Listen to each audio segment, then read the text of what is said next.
Kongo stretched languidly, his sleek black fur shimmering in the dappled sunlight filtering through the catnip trees.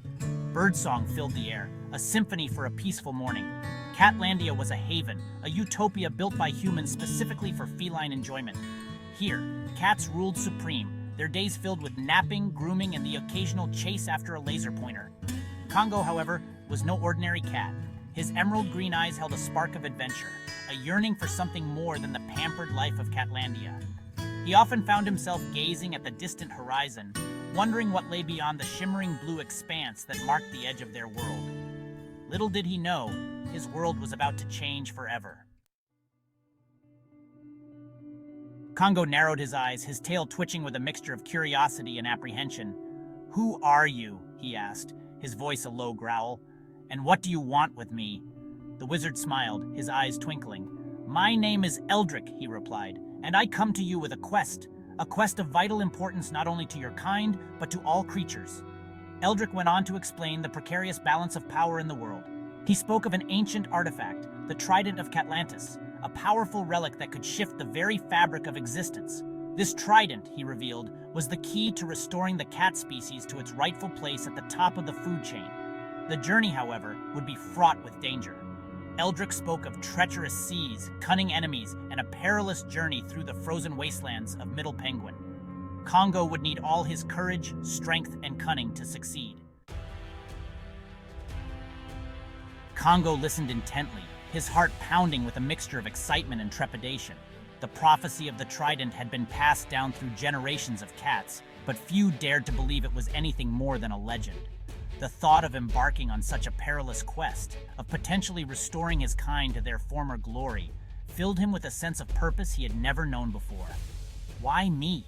Kongo finally asked, his voice barely a whisper. "Why choose a simple cat from Catlandia for such a monumental task?" Eldrick placed a hand on Kongo's head, his touch surprisingly gentle. "The prophecy speaks of a cat with emerald eyes, a cat who yearns for more than a life of comfort," he explained.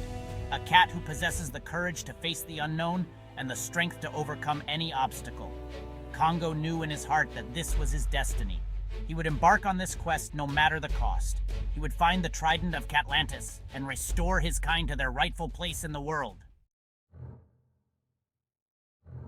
With a heavy heart but a determined spirit, Kongo bid farewell to the comforts of Catlandia. Eldrick, using his magic, had secured passage for Kongo on a ship bound for the icy north. The journey was long and arduous, the ship tossed about like a cat toy in the paws of a playful giant. On board, Kongo encountered a motley crew of seafaring creatures. There were gruff sea lions with booming laughs, sly weasels with quick fingers and even quicker tongues, and a one-eyed parrot with a penchant for tall tales. Among them, Kongo befriended a wise old tomcat named Whiskers, a seasoned traveler who had seen much of the world. Whiskers proved to be a valuable ally, teaching Kongo the ways of the sea and sharing tales of his own adventures. However, not all aboard the ship were trustworthy. One moonless night, as Kongo slept, he was awakened by a sinister hiss. Two pairs of glowing eyes stared down at him from the shadows. Section 5. The Greed of Dolphins. Kongo sprang to his feet, his fur bristling. Before him stood two burly dolphins, their sleek bodies gleaming in the moonlight that filtered through the hatch. They were no ordinary dolphins. Their eyes burned with an avarice that chilled Kongo to the bone. "So you're the one they call Kongo," sneered one of the dolphins, his voice dripping with disdain. "We've heard whispers of your quest, little kitten." The other dolphin chuckled, a low, menacing sound. "The Trident of Catlantis, eh? A powerful artifact indeed. And you think you're worthy of wielding such power?" Kongo quickly realized these dolphins were in league with a force that sought to keep the trident for themselves. They lunged at Kongo, their powerful jaws snapping, but Kongo was too quick. He dodged their attacks, his lithe body weaving between them. Section 6. Land ahoy! Middle Penguin awaits. A fierce battle ensued, the sounds of their struggle echoing through the ship. Kongo, smaller and more agile, relied on his speed and cunning, while the dolphins used their brute strength and size to their advantage. The fight raged on until, with a mighty heave, Kongo managed to push one of the dolphins through a hatch and into the churning sea below. The remaining dolphin, momentarily stunned by his companion's sudden departure, hesitated. That was all the time Kongo needed. With a flying leap, he sprang onto the dolphin's back, digging his claws into its slippery hide. The dolphin thrashed and bucked, trying to dislodge Kongo, but his grip was firm. "Take me to Middle Penguin," Kongo hissed into the dolphin's ear, "and no more tricks." The dolphin, defeated and wary of Kongo's ferocity, relented. He changed course, heading towards the icy continent of Middle Penguin. Section 7, Fortress of Fur and Fury. The ship finally reached the shores of Middle Penguin, a land of icy mountains, frozen waterfalls, and vast windswept plains. The air was bitterly cold, and the sun, a pale disk in the sky, offered little warmth. Kongo, his fur thick against the chill, bid farewell to the dolphin and ventured inland, his heart heavy with the knowledge that his journey was far from over. Middle Penguin was a harsh and unforgiving land, home to creatures hardened by the relentless cold. Kongo encountered packs of cunning Arctic foxes, their white fur blending seamlessly with the snow, and massive polar bears, their roars echoing across the frozen wastelands. He even crossed paths with a wily walrus, its long tusks gleaming in the pale sunlight. Survival in this unforgiving environment required all of Kongo's strength and ingenuity. He used his claws to dig himself a den in the snow, lining it with furs scavenged from his fallen prey. He learned to hunt seals, their blubber providing much-needed sustenance and warmth. And most importantly, he began to build a fortress. Day after day, Kongo labored tirelessly, using blocks of ice and snow to construct his fortress. He built high walls, a sturdy gate, and even a watchtower from which he could survey the surrounding landscape. The fortress, he knew, would be his sanctuary, a place of refuge from the dangers of this frozen world. One evening, as the sun began its slow descent, casting long shadows across the ice, Kongo spotted a figure approaching in the distance. He narrowed his eyes, his heart pounding in his chest. The figure was human, bundled in furs and carrying a long, wicked-looking rifle. A fur trapper. Kongo knew the trapper posed a grave threat, not only to himself, but to the other creatures of Middle Penguin. He had seen the cruel traps the trapper set, and he had heard the anguished cries of their victims. He would not allow this trapper to harm another living creature. As the trapper drew closer, Kongo emerged from his fortress, his tail held high, his emerald eyes blazing with defiance. He let out a fearsome hiss, a sound that echoed across the frozen wasteland. The trapper, taken aback by the sight of a talking cat, stopped in his tracks. "Who are you?" the trapper stammered, his voice trembling slightly. "And what is this place?" "This is my domain," Kongo replied, his voice cold and hard as ice. "And you are trespassing," the trapper laughed, a harsh, humorless sound. "Trespassing?" he scoffed. "This land belongs to no creature. It is a place of wildness, of resources to be exploited." Kongo shook his head, his emerald eyes filled with sadness. "You humans believe you can claim ownership over everything you touch," he said. "But this land does not belong to you.